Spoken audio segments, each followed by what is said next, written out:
சொல்லுங்க.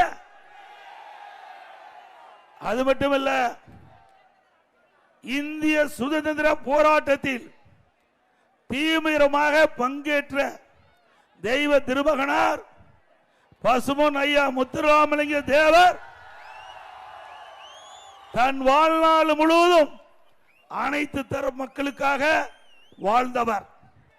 தனது சொத்தின் பெரும் பகுதியை ஜாதி மதம் பார்க்காமல் தானமாக மக்களுக்கு கொடுத்தவர். தேசிய தலைவரான தேவர் திருமகனார் ஒரே நேரத்தில் சட்டமன்ற தேர்தலிலும் நாடாளுமன்ற தேர்தலிலும் போட்டியிட்டு வெற்றி பெற்றவர். தமிழ்நாடு குறிப்பா தென் மாவட்ட மக்கள் நெஞ்சங்களிலே நீக்கா வாழும் பசும்பொன் ஐயா முத்துராமலிங்க தேவர் அவர்களுக்கு நாட்டின் உயரிய விருதான பாரத ரத்னா விருதினை வழங்க வேண்டும் என்று அதிமுக சார்பா மத்திய அரசிடம் கோரிக்கை வைப்பு. அதை நிறைவேற்றுவதற்கு அனைத்து முயற்சியும் அதிமுக கட்சி எடுக்கும்.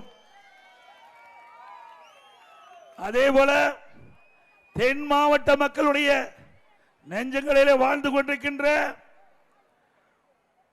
தேசியம் தெய்வமும் எனது இரு கண்கள் என வாழ்ந்து காட்டிய ஐயா பசும்பொன் முத்துராமலிங்க தேவர் திருமகனார் அவருடைய பெயரை மதுரை விமான நிலையத்திற்கு பெயர் வைக்க வேண்டும் என்று அனைத்து இந்திய அண்ணா திராவிட முன்னேற்ற கழகத்தின் சார்பாக மத்திய அரசை வலியுறுத்தி அந்த பெயர் வைப்பதற்கான முயற்சியை அதிமுக கட்சி செயல்படுத்தும் என்பதை இந்த நேரத்தில் தெரிவிக்க விரும்புகின்றேன்.